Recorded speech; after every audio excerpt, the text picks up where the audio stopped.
Good afternoon, and welcome to Skedlive this Monday, March 23rd. I'm your host, Matt Allen, and here's what's making news. U of T teaching assistants returned to picket lines today after a proposal by the university was rejected over the weekend. In a ratification vote, the Canadian Union of Public Employees voted 1,101 against and 992 for the minimum funding package to be raised from $15,000 to $17,500. The strike has been ongoing since February 27th. Toronto Ombudsman Fiona Crean released her office's annual report today. It was her last report, as she announced this morning at City Hall that she is stepping down. The report details upcoming challenges of resources only weeks after City Council rejected Crean's request for 6 new office staff positions, granting her a mere 1 instead. Crean wrote of a great need for more oversight, so the new council is, quote, ensuring the Ombudsman's office can meet its mandate, end quote. In her 5 years as Ombudsman, her office has conducted 33 investigations that included 310 recommendations already implemented or in progress. Toronto Mayor John Tory returned home from Austin, Texas today after scoping out the city's South by Southwest Music Festival. He and his delegation met with Austin officials to discuss how to make the most of the two cities' alliance and figure out what they can both learn from each other going forward. The mayor said he's determined to make Toronto more fun and with music and food trucks to fill city streets. The Canadian Automobile Association launched its Worst Road campaign for 2015, encouraging Ontarians to vote for the roads they feel are in most need of repair and redesign. 7 of Ontario's worst roads in 2014 are in Toronto and include Dufferin Street, which was voted the worst of all roads for a 3rd year in a row. Advocates for road safety are recommending a fund to help plan and prepare for better road maintenance. The winners or losers of 2015 will be announced in May. Now let's go to Brian Lee for today's weather forecast.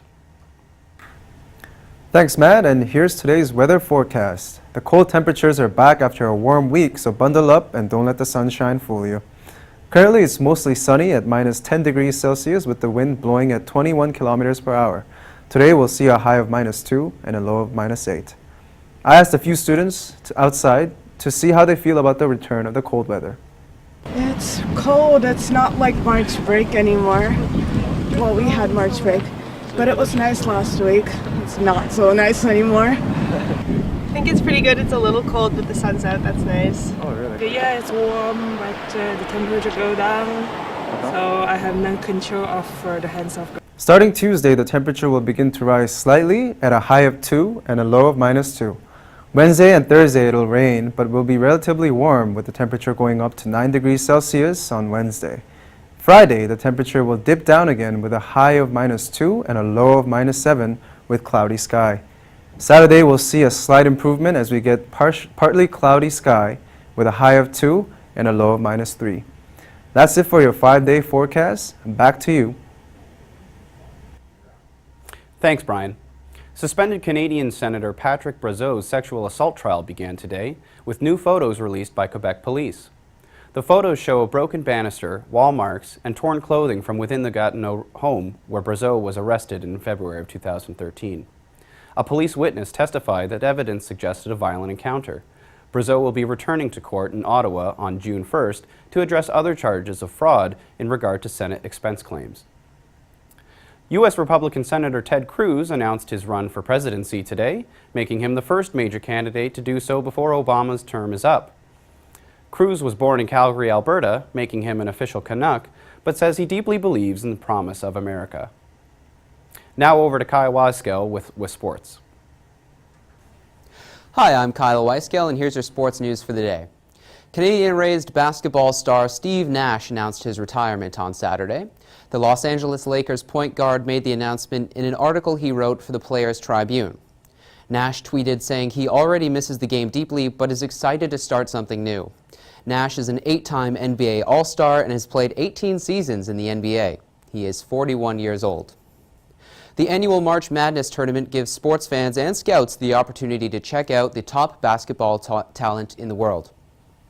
This year, the tournament features 28 Canadian players, and few are making more of an impact than Kentucky's Trey Lyles. The 19-year-old Lyles is a freshman forward for the Kentucky Wildcats, who ride a perfect 34-0 season record into the NCAA Men's Basketball Championship. Lyles was born in Saskatoon to an American dad and Canadian mom. At 6'10", the power forward has started 16 of 31 games for Kentucky and is averaging 8.4 points a night. He draws comparisons to Carlos Boozer and Sean May and is known as a skilled player with great footwork. The Kentucky Wildcats take on the West Virginia Mountaineers on Thursday. The Toronto Raptors won for the third time in 4 games last night against the New York Knicks. The Raptors gave their all-star guard Kyle Lowry the night off and still managed to pull off a 106-89-point win. DeMar DeRozan scored 23 of those points, and Tyler Hansbrough added a season-high of 18 points. Lowry, although dressed, did not play after injuring his back in a fall against Minnesota last week. The Raptors play again tomorrow against the Detroit Pistons. Ottawa Senators goalie Andrew Hammond stole his first NHL point with an assist on an empty net goal in their 5-3 win against the Toronto Maple Leafs. The Hamburglar is undefeated in regulation with 14 starts, putting the Senators within a point of the final playoff spot in the East. The Vancouver Canucks took a 4-1 win against the Los Angeles Kings Saturday, with Canucks forward Radrim Vrbata taking the game winner and maintaining sole possession of the second spot in the Pacific Division. And Montreal Canadiens goalie Carey Price had his second consecutive shutout in 2-0 victory against visiting San Jose Sharks. Price made 29 saves to become the first goalie to earn 40 wins this season and holds the lead against all other goalies in shutouts. The World Figure Skating Championship kicks off tomorrow in Shanghai, China. The championship runs from March 24th to the 28th and will host some of the best figure skaters in the world.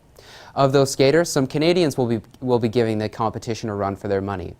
Megan Duhamel and Eric Radford will be competing to become the first Canadian pair to win gold since 2002. The former singles from Northern Ontario are twice bronze medalists at the World Championship level. India fans are likely to outnumber their Australian counterparts for ticket sales, with the two teams clash in the Cricket World Cup semi-final in Sydney. Australia is calling on their supporters to buy tickets in order to paint the stadium gold in support of their home cricket team. Organizers believe that 70% of the tickets sold belong to India fans and worry about a hostile environment when the two teams clash on Thursday. Barcelona has taken a giant step forwards towards a 5th La Liga title in 7 years with a 2-1 victory over Real Madrid. In what can be looked at as a match between soccer legends Cristiano Ronaldo and Lionel Messi, it was Luis Suarez's winning move that sealed the deal for Barcelona, taking the lead and adding his first El Clasico goal ever. Former tennis Grand Slam champion Bob Hewitt has been found guilty of raping underage girls by a South African court. The 75-year-old has denied charges of rape and a third of sexual assaults after allegations were made in 2012. The attacks took place between the 1980s and 1990s when the Australian-born tennis star was coaching women and young girls in South Africa. Hewitt's name was removed from the International Tennis Hall of Fame after the allegations were made in 2012. An unlikely hobby for an NFL player, the Baltimore Ravens offensive guard John Urschel co-authors math papers when he's off the field. The offensive lineman's Twitter handle is actually Math Meets F-Ball, and this week he tweeted that a paper of his was published in the Journal of Computational Mathematics. The Penn State graduate has a bachelor's and master's degree in mathematics with a 4.0 grade point average. As for the paper, it was on caustic multi-grid algorithm for computing the Fielder vector. Yeah, we don't know what that is either. That's been your sports for the day. Now back to the studio. Thanks, Kyle. France's UMP party and its allies have taken first place after the first round of local elections. The results mean the second round on the 29th of March will feature a runoff between the UMP and FN in many constituencies. Voters will elect representatives in 101 departments and the platforms focusing on issues regarding schools and welfare. In the past, voters for rival parties rallied against the far-right group in the second round of voting. It will be another big vote for the French far-right following the results of the municipal and European elections last year. For the first time in these elections, voters will not be choosing a single candidate, but pairs of candidates. Their pair of candidates will be one man and one woman in order to enforce strict gender equality in local politics. Former Prime Minister of Singapore, Lee Kuan Yew, has passed away at age 91. following a hospital stay for the last few weeks. He was on life support and had pneumonia. Kwan Yew was Singapore's first prime minister, starting in 1959 until 1990. He was responsible for supervising Singapore's independence from Britain and saw its separation from Malaysia. His son, the current Prime Minister, Lee Hsien Loong, made a televised appearance to speak about his father's passing. A state funeral is to be held for him on March 29th. The Ebola affecting mostly Guinea, Liberia, and Sierra Leone marked its first year anniversary today. The virus has since infected 24,000 people and killed 10,000. Patient 0 was a 2-year-old boy initially diagnosed in southern Guinea. Researchers are still uncertain as to how the boy got infected, but know the virus can be spread through animals to humans through infection fluids or tissues. The story has been less prominent in mainstream news, but Doctors Without Borders say that there are new cases every week, and so significant challenges still remain. And now, entertainment with Shantae Allen. Toronto Comic-Con took place this weekend at the Metro Toronto Convention Centre. Skedline reporter Sabrina Biot brings us the story. I'm here at the Metro Toronto Convention Centre in downtown where Comic-Con is being held this year. Many people come from far and wide to dress up as their favorite TV show characters and buy merchandise from their favorite movies and to meet comic book artists and buy more comics. For many, Comic-Con is about sharing creativity through costumes and art. My favorite thing is to craft geeky, awesome stuff that people want to buy, so that's why I'm selling here. Fantasy and science fiction novels, so I'm here as a guest to display my books here. I've been to a lot of conventions over the years here in Toronto and in the US. They're always fun. Alice from Pandora Hearts. It's a version that's in just the manga. I make most of my costumes on my own, but this one was too complex when I started, and I was just like, oh, there's like 10 pieces to this. Some attend for a good cause. We go to all these conventions and we let people know what Doctor Who is. We have cosplayers that are dressed up as different characters. And we also raise money for the different children's hospitals in the area. So here in Toronto we do Sick Kids Foundation. In Ottawa we do the CHIO. And we also do the Children's Hospital of Montreal. Others just for fun. We brought our kids last year and they actually thoroughly enjoyed it, which surprised me. Well, me a lot. This is our first. What are you expecting? Everything that we've got so far. Yeah, like, I'm so we're excited. Loving everything. Costumes, guests, we haven't met yet, but we're waiting. Yeah. Whether you're here to buy comic books, meet your favorite celebrities, or you're here just to have a good time, Comic-Con has something to offer for people of all ages. I'm the Joker, signing off for you from Comic-Con. I'm Sabrina Biot, Skedline. Thanks, Sabrina. If you need more of a fandom fix, Toronto Comic-Con's sister convention, Fan Expo, celebrates 21 years this September. Toronto's Fashion Week kicks off today. The biannual event features Canadian top talent and focuses on letting up-and-comers share the stage with established designers to debut their new collections. 3 runway shows take place in David Picot Square tonight. Although no tickets are available for the much-anticipated Pink Tartan show, limited tickets are still available for the Michael Kale and Sid Neum shows. Wednesday's Macaj show is already sold out. The company is known internationally for its leather clothing and accessories. World MasterCard Fashion Week runs until this Friday, wrapping up with Fashion Magazine's Toronto Fashion Week Awards at the Design Exchange. The Mayberry Fine Art Gallery is holding the Samson Matthews Print Project collection of the Group of 7 at its Toronto location. Skedline reporter Sarah Sequeira has the story. Toronto's Mayberry Fine Art Gallery displayed the Samson Matthews print program, Art for War and Peace, throughout their halls.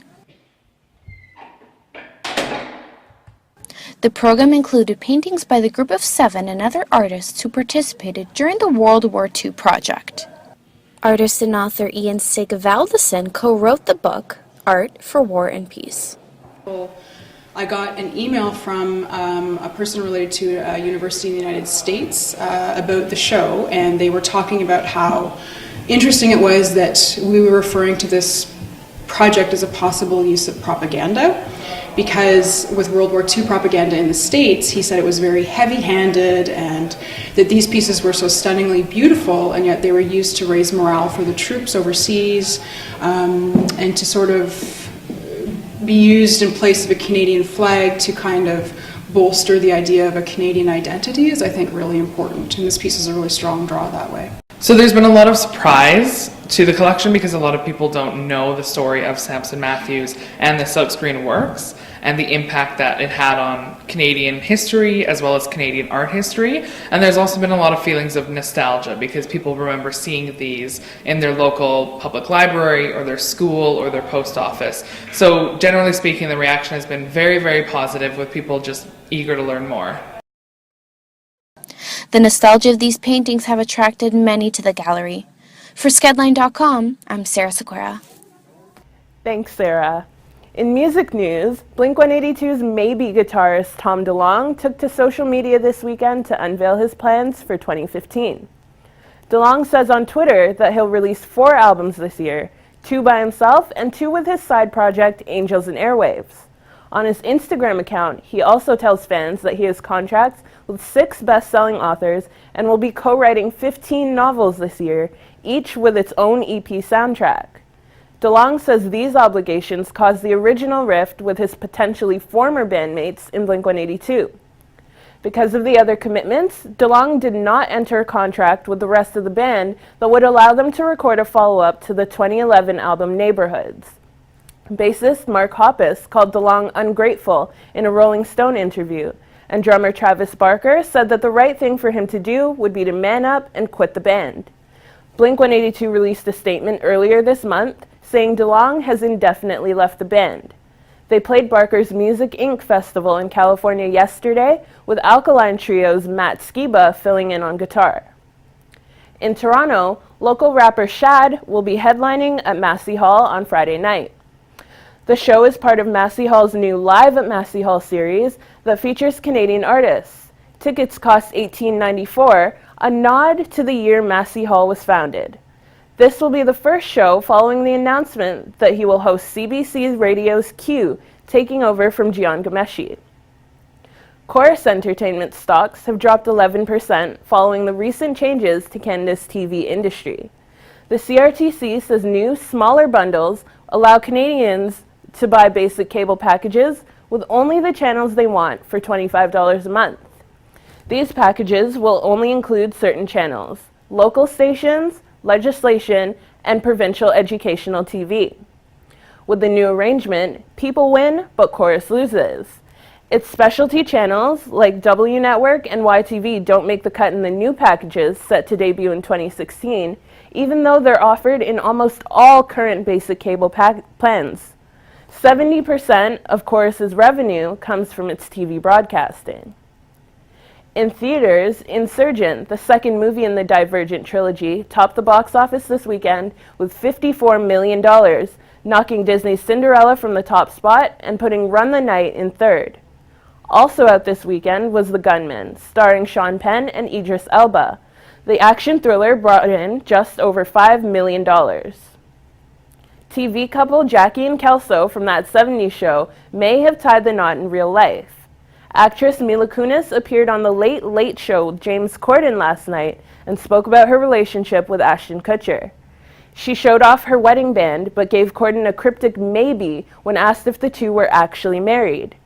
Earlier this month, Ellen DeGeneres asked about the relationship, and Kunis said that they could just be plural, but her daughter Wyatt has Kutcher's last name. A Reuters Ipsos poll says Americans prefer TV presidents over Barack Obama.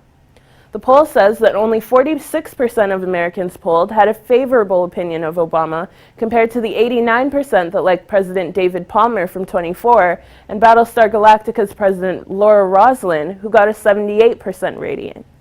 House of Cards President Frank Underwood also got a 57%. That being said, even Obama is a fan of Underwood. He quipped that Underwood gets a lot done and that he wished things were so efficient in a 2013 photo op with Netflix CEO Reed Hastings. The season premiere of TV drama Game of Thrones debuts next month. The show's U.S. premiere will be held at the War Memorial Opera House in San Francisco, but fans worldwide will be able to access the red carpet when HBO streams it live on its Facebook page. Stars like Maisie Williams, Peter Dinklage, and Emilia Clarke will be on hand to answer fan-submitted questions from Facebook, and exclusive photos from the event will be shared on Instagram. Season 5 debuts April 12th on HBO. With the latest in entertainment, I'm Shantae Allen. Now, back to the studio. Thanks, Shantae. This has been Sked Live for Monday, March 23rd. For all of our coverage, please go to skedline.com.